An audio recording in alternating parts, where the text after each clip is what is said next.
Welcome to the Midlife Madness podcast, where we get real about menopause, wellness, and faith. Midlife can be messy. Let's make it magical.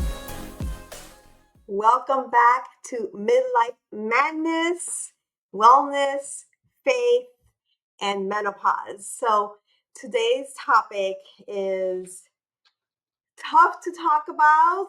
Not a lot of people talk about it, but it's a real thing, and it's menopause is having no libido, not feeling sexual whatsoever, and we call it, actually my husband calls it men, -o pause. It is so appropriate for this topic, but let's talk about it. Yesterday, I was talking to a few people, and they were frustrated because their wives, they have no sexual drive, and they're going through menopause, and I feel so bad for both of them because I've been through that.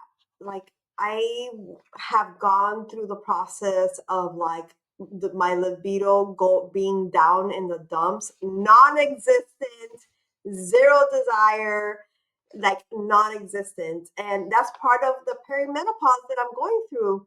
And so, amongst all sorts of other symptoms and side effects of menopause that we've talked about already on here, this was one of them. And I had to figure this thing out because I didn't want my husband to feel like I didn't desire him or I don't love him, or, maybe there's something wrong with him. And, we are meant to connect sexually with our partners, and it keeps us together. Like, there's a connection that happens. So when there's no sexual connection, it becomes a little funky, and it's weird. It's like something is missing. There's a void. So does anybody else, have you gone through that too? It's just like a funk. It's like a funk. And so I was thinking about our conversation yesterday, and I just finished working out. I look like a mess. Look at me.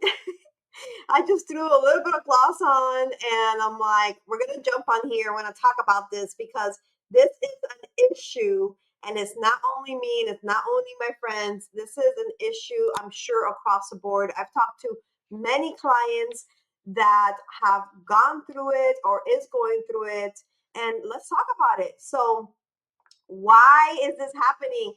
It always starts with hormones. Oh, yeah. Hormones is definitely number one for everything. And so let's talk about it. Estrogen decline causes vaginal dryness, thinning tissue, and discomfort. So again, I've talked to clients that they're experiencing vaginal dryness, and it's so painful. It can be so painful. And so like you have no desire to do anything because you're supposed to have pleasure, not pain, while you're having, making love with your partner, right? So your testosterone levels drop, reducing libido and sensitivity. Again, hormones. Lower progesterone means less calm and more anxiety and being irritable. We talked about that in the last video. Again, hormones. And then because of all of this, there's sleep loss, hot flashes, and stress. And all of these equal libido killers.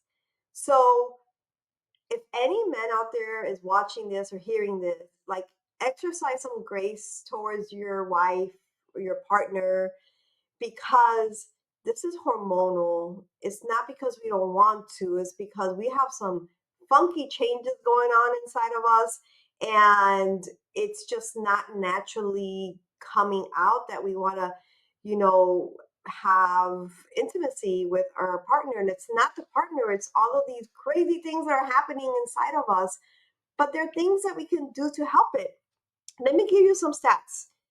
According to the North American Menopause Society, around 50 to 60% of women report a noticeable decrease in sexual desire during menopause. Nearly 45% report vaginal dryness and discomfort during sex. About 1 in 3 women experience painful intercourse and are after menopause. So that's a big percentage. That's most, 50 to 60%. And it is a thing. Like, if you guys know what I'm talking about, can you comment? Send me a message, because you're not alone. I know this is really private. This is really sensitive topic, but it's one that we need to talk about. It affects our relationships. It affects our self-image. The sexual decline can make women feel like less feminine and disconnected from their partners, like I just said. So we need to work on this. Like, let's not avoid it. Let's not make excuses. Let's just hammer it down. Let's go full force ahead and let's deal with it. It also can bring like emotional shame, like frustration, loss of confidence, again, shame. So I know the feeling. Believe me, I know the feeling. I had to deal with it. Um, and so there's things that you can do about it. Obviously, there's like physical, medical things that you can do. Again, I'm not a doctor. I'm just sharing my stories, my experience, things that have helped me, things that have helped our clients. So, seek medical help if you're experiencing these things, but talk to your provider about bioidentical hormones. I take bioidentical hormones. It was life changing. You probably have heard about it if you've watched several of my podcasts or YouTube videos. You have heard me say this time and time and time again. You don't have to live like this. There's things that you can do. One of the things that I did was I actually made an appointment with a functional medicine doctor, and I asked my husband to go with me because it was really important for me that my husband was there with me so he can hear from the doctor what's going on with me and how it was important for him to hear like that there is actually an issue and an imbalance that's happening inside of me that's causing my libido to go down. And thank God I have a really, really, really, really, really supportive husband. He is God sent, like he's from heaven. I can't even tell you.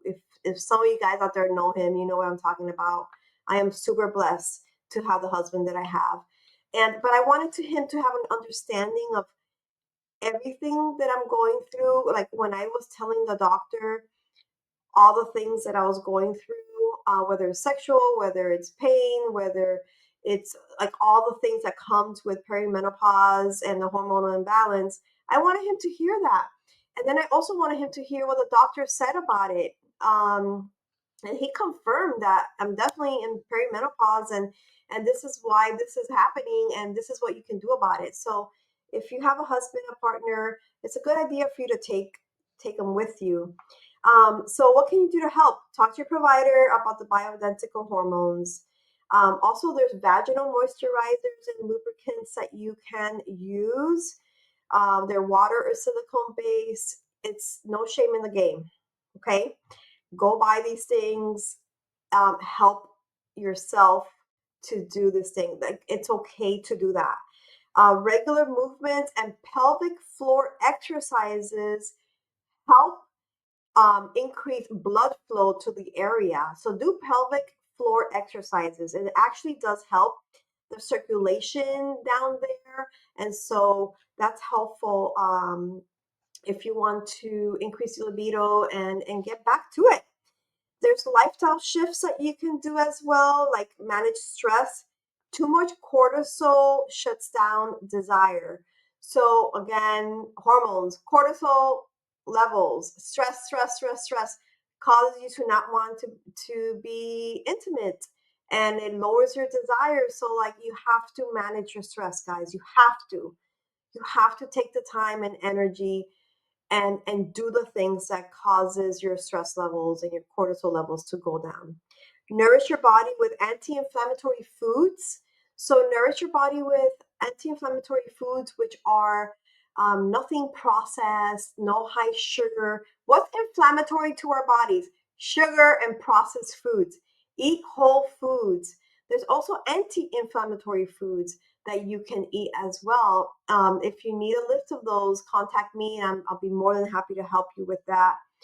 And then rekindle your connection through emotional like events and safety. Go for a walk with your husband. Increase what's your love language. My husband and I do marriage counseling all the time, and we talk up to couples about their love language. Like, what's your love language? There's a book out there that's called the 5 love languages. Learn what your partner's love language is. My love language is communication. I love to sit around with a latte and talk to my husband and talk about all the things that we have going on, things that we want to do, our children, our grandchildren, life, how blessed we are. That is my love language. My husband's love language is words of affirmation, knowing that I support him, knowing that I'm his biggest cheerleader, and also touch, which is not, you know, new for men, right? So go out there, get the 5 love language book, find out what your partner's love language is and what your love language is, and work at it, guys. Work at it. And also, I just want to like, I know this might sound weird, but in the faith side, invite God into your marriage, right? And it's like, I know it sounds weird, but invite God into your marriage bed. Like, it is godly. It is godly to have great intimacy with your spouse. The Lord created us to be sexual creatures too. There's nothing wrong with it. I remember one time I was talking um, with a wife that she was having intimacy issues with her husband because she didn't feel like she was there physically, like she was not confident, her self-esteem was down in the dumps because she was large, she just didn't feel sexy, right? And I remember I was talking to her on the phone and she mentioned that her husband was taking a shower. I'm like, so and so, your husband's taking a shower right now? And she's like, yeah. I'm like, great. Go undress, get into that shower with your husband. And she's like, what? I said, yes. And she could not believe that I was telling her to do that. Because I'm a pastor. So it's like she's hearing her minister pastor tell her, go get undressed and go into the shower with your husband. Yes, guys, do that. Element of surprise, be spontaneous, go and surprise your spouse and just talk yourself through it. Invite God into your marriage, into your sexual life. It is a godly thing. Pray about it. Pray for unity. Pray for renewed affection. Pray like, Lord, I love my husband. I want to feel, or I love my wife. I want to feel that spark again. I want to feel that desire again. I want to feel that those butterflies when I see him walk in, or when we talk over the phone. The Lord will spark it up again. I promise you. Invite God into your marriage. There's a scripture in a Song of Solomon 4:7 that says, you are altogether beautiful, my darling. There is no flaw in you. Oh my gosh, there's nothing like being in love, and there's nothing like being excited to be with your spouse. So do the things that is required to get back to that. No shame in your game. I know that I know the feeling of feeling like sadness and depressed because you want to, but you have no desire. Like right here, like you know that it's been 2 weeks and like you want to, but like there's no desire. I know the feeling. I put myself out here in this podcast so you guys know that you're not alone and I'm human too, and I go through the things like everybody else does. And I don't mind talking about my stuff because I hope that this encourages one of you guys or multiple of you guys, and that you feel like you're not alone and you can connect with me and ask me questions, message me, all the things, because there's things that you can do. From just start with the fastest thing, which is praying. If you're a believer out there, it doesn't matter whatever you believe out there, invite your God to this because it can happen. I've done it before.